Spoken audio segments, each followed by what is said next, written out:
নমস্কার, দেখছেন কলকাতা টিভির সঙ্গে রয়েছে শুভাঙ্গী। শুরু করছি চারটে চারদিক। আইপ্যাক নিয়ে তৃণমূলের মামলা খারিজ কলকাতা হাইকোর্টে। আইপ্যাক নিয়ে ইডির মামলা মুলতবি হয়ে গেল। 8ই জানুয়ারি তল্লাশির দিন ইডি কোনো কিছু বাজেয়াপ্ত করেনি, হাইকোর্টে জানালো ইডি। সেই প্রেক্ষিতেই মামলা খারিজ। সুপ্রিম কোর্টের সিদ্ধান্তের পর হাইকোর্টে শুনানি। কল্যাণ বন্দ্যোপাধ্যায় তিনি কি বলছেন শুনবো।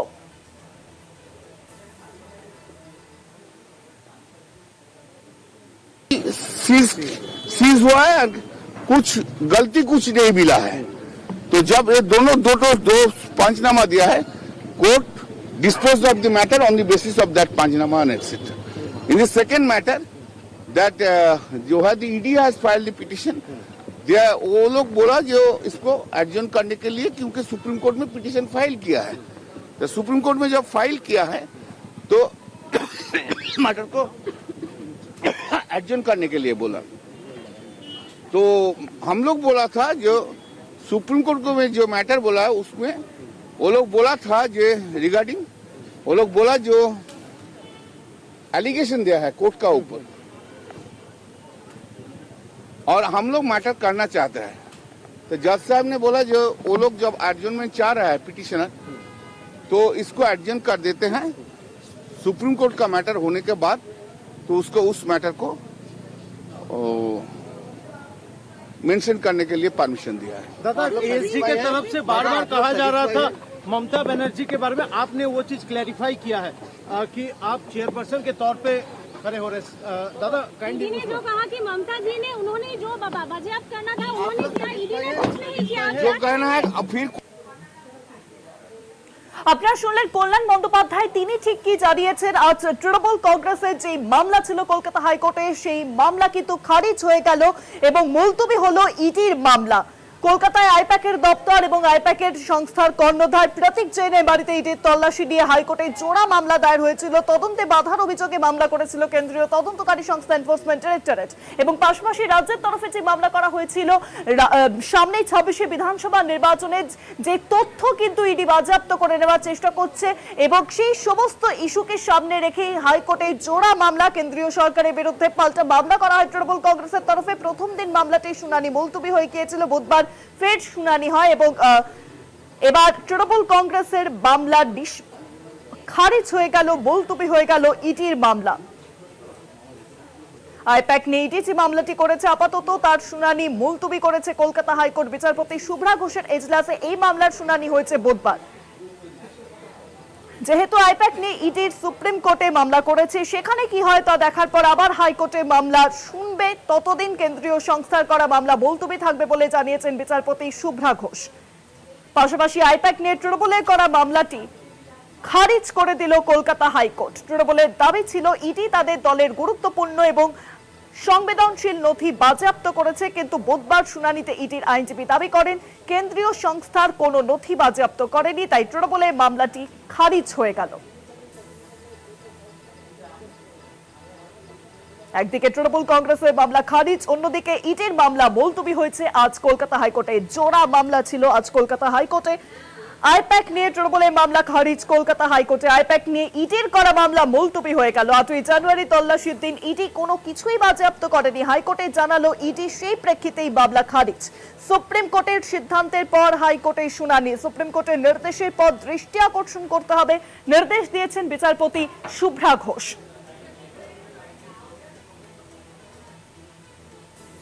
8ই জানুয়ারি তল্লাশির দিন ইডি কোনো কিছুই বাজেয়াপ্ত করেনি। প্রতীক জৈনের বাড়ি বা আইপ্যাকের অফিস থেকে কিছু বাজেয়াপ্ত হয়নি, আদালতে জানালেন ইডির আইনজীবী। আইপ্যাক নিয়ে তৃণমূলের মামলা খারিজ হাইকোর্টে। আইপ্যাক নিয়ে ইডির মামলা মুলতবি হয়ে গেল আজ কলকাতা হাইকোর্টে।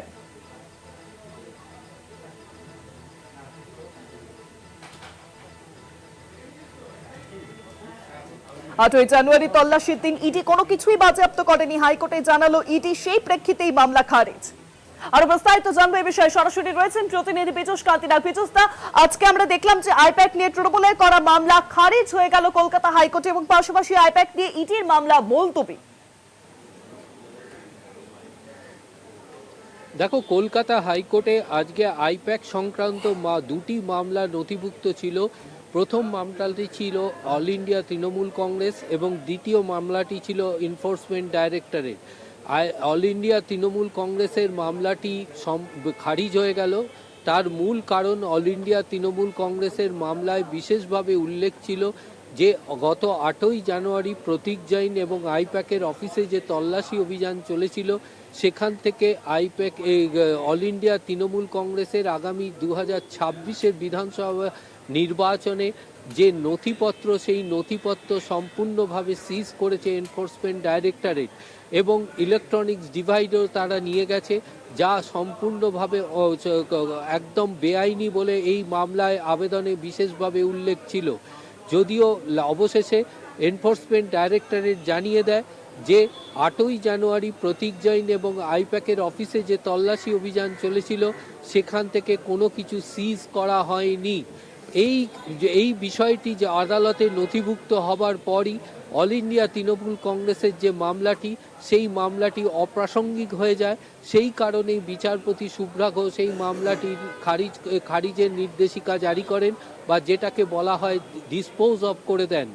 অপরদিকে এনফোর্সমেন্ট ডাইরেক্টরেটের মামলাটি যেহেতু এনফোর্সমেন্ট ডাইরেক্টরেটের পক্ষ থেকে জানানো হয় যে তারা ইতিমধ্যে সুপ্রিম কোর্টে মামলা দায়ের করেছেন, যে মামলাটি বিচারাধীন রয়েছে, সুতরাং একটি জুডিশিয়াল যে ডেকোরাম রয়েছে সেই ডেকোরাম অনুযায়ী কলকাতা হাইকোর্টের উচিত এই মামলাটি মুলতুবি করে দেওয়ার।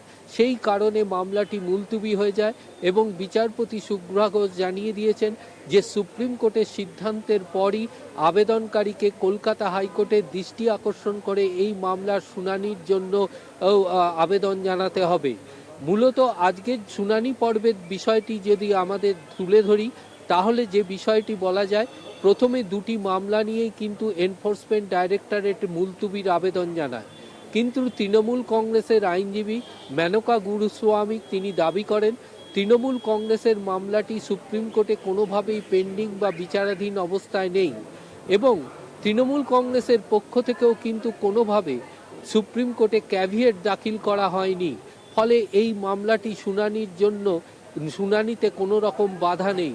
যদিও এনফোর্সমেন্ট ডাইরেক্টরেটের আইনজীবী দাবি করতে থাকেন যেহেতু তৃণমূল কংগ্রেসের মামলায় যে বিষয়গুলি উল্লেখ করা রয়েছে সেই বিষয়গুলিও কিন্তু তারা যে সুপ্রিম কোর্টে মামলা দায়ের করেছেন সেই মামলাতে বিশেষভাবে উল্লেখ রয়েছে। ফলে তিনি মনে করছেন যে এই দুটি মামলার বিষয়বস্তু সম্পূর্ণ এক, তাই মামলাটি অ্যাডজয়েন্টমেন্ট করা হোক বা মুলতুবি করা হোক। যদিও তৃণমূল তার তীব্র বিরোধিতা করেন মমতা বন্দ্যোপাধ্যায়ের আইনজীবী কল্যাণ বন্দ্যোপাধ্যায়, অবশেষে এনফোর্সমেন্ট ডাইরেক্টরেটের পক্ষ থেকে ওই অল ইন্ডিয়া তৃণমূল কংগ্রেসের মামলাটি গ্রহণযোগ্যতা নিয়ে প্রশ্ন তোলা হয়। যদিও এনফোর্সমেন্ট দীর্ঘ শুনানি চলে, কিন্তু এনফোর্সমেন্ট ডাইরেক্টরেট এই শুনানির সময় কখনোই কিন্তু প্রকাশ করেনি যে তারা সেদিনকের যে সিজ অ্যান্ড যে তল্লাশি চলেছে সেখান থেকে কিছু সিজ করেনি।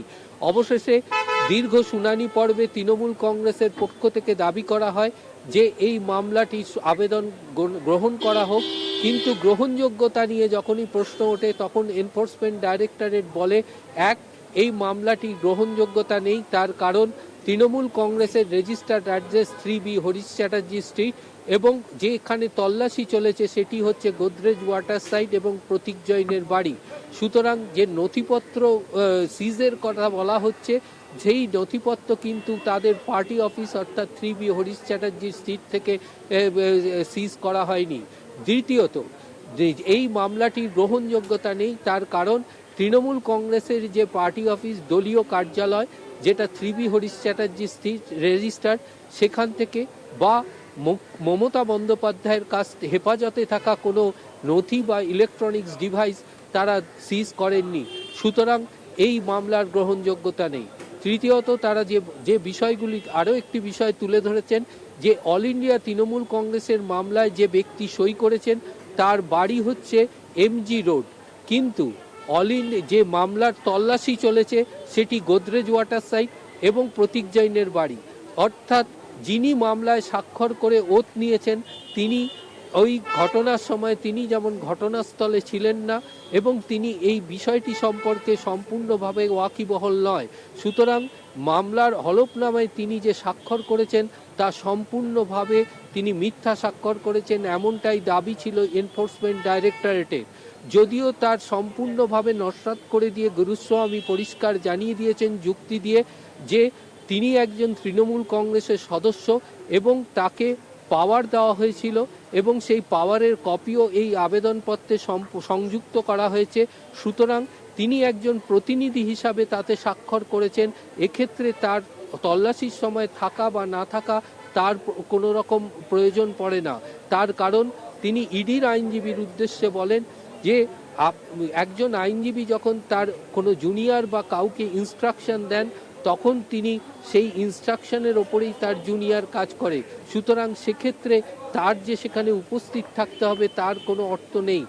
এরপরেই এনফোর্সমেন্ট ডাইরেক্টরেট দীর্ঘ শুনানির পর আদালতকে জানায় যে 8ই জানুয়ারি যে তল্লাশি অভিযান চলেছিল সেখানে কোনো রকম নথি সিজ করা হয়নি প্রতীক জৈন বা আইপ্যাকের অফিস থেকে।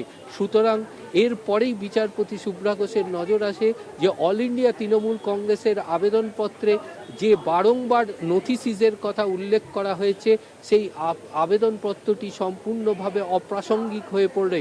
এই কারণের জন্যই তিনি মামলাটি ডিসপোজ অফ করে দেন। পাশাপাশি এনফোর্সমেন্ট ডাইরেক্টরেটের মামলাটি যেহেতু সুপ্রিম কোর্টে বিচারাধীন রয়েছে তাই বিচারপতি জানিয়ে দিয়েছেন সুপ্রিম কোর্টের সিদ্ধান্তের পর বিচারপতিকে দৃষ্টি আকর্ষণ করে আবেদন জানাতে হবে যে এনফোর্সমেন্ট ডাইরেক্টরেটকে এবং সুপ্রিম কোর্টের সিদ্ধান্তের ওপরেই নির্ভর করবে এই এনফোর্সমেন্ট ডাইরেক্টরেটের আইপ্যাকের সংক্রান্ত করা মামলার ভবিষ্যৎ। শুভাঙ্গী, অনেক ধন্যবাদ পীযূষ দাস, সরাসরি ছিলেন আমাদের প্রতিনিধি পীযূষ কান্তি নাগ। আইপ্যাক নিয়ে তৃণমূলের মামলা খারিজ হলো কলকাতা হাইকোর্টে। আইপ্যাক নিয়ে ইডির মামলা মুলতবি হয়ে গেল। 8ই জানুয়ারি যে ঘটনা, 8ই জানুয়ারি ইডি তল্লাশি অভিযানের নামে আইপ্যাকের কর্ণধার প্রতীক জৈন এবং আইপ্যাকের অফিসে এবং সেখানে মুখ্যমন্ত্রী মমতা বন্দ্যোপাধ্যায় উপস্থিত হন। বেশ কিছু নথি নিয়ে তিনি বেরিয়ে আসেন। পরে তিনি দাবি করেন যে সেই সব নথি হচ্ছে তৃণমূল কংগ্রেসের যে রণকৌশল 26-এর বিধানসভা নির্বাচনের জন্য সেই সমস্ত কিছু হাতিয়ে নেওয়ার চেষ্টা করছে ইডি। তবে আজ ইডির তরফে দাবি করা হয়েছে 8ই জানুয়ারি তল্লাশির দিন ইডি কোনো কিছুই বাজেয়াপ্ত করেনি, হাইকোর্টে জানালো ইডি এবং সেই প্রেক্ষিতেই মামলা খারিজ হয়েছে রাজ্যের কলকাতা হাইকোর্টে। পাশাপাশি সুপ্রিম কোর্টের সিদ্ধান্তের পর হাইকোর্টে শুনানি হবে আইপ্যাক মামলার। ইডির মামলার সুপ্রিম কোর্টের নির্দেশের পর দৃষ্টি আকর্ষণ করতে হবে নির্দেশ দিয়েছেন বিচারপতি শুভ্রা ঘোষ। হাইকোর্টে আইপ্যাক মামলার শুনানিতে আজ মুলতবি হয়ে গেল ইডির মামলা এবং খারিজ হয়ে গেল তৃণমূলের মামলা। কলকাতায় আইপ্যাকের দফতর এবং সংস্থার কর্ণধার প্রতীক জৈনের বাড়িতে ইডির তল্লাশি নিয়ে হাইকোর্টে জোড়া মামলা দায়ের হয়েছিল। তদন্তে বাধার অভিযোগে মামলা করেছিল ইডি। কেন্দ্রীয় সরকারের বিরুদ্ধে পাল্টা মামলা করে তৃণমূল কংগ্রেসও। প্রথম দিন মামলাটি শুনানি মুলতবি হয়ে যায় এবং আজ আইপ্যাক নিয়ে তৃণমূলের মামলা খারিজ হলো কলকাতা হাইকোর্টে। পাশাপাশি ইডির করা মামলা মুলতবি হয়ে গেল কলকাতা হাইকোর্টে।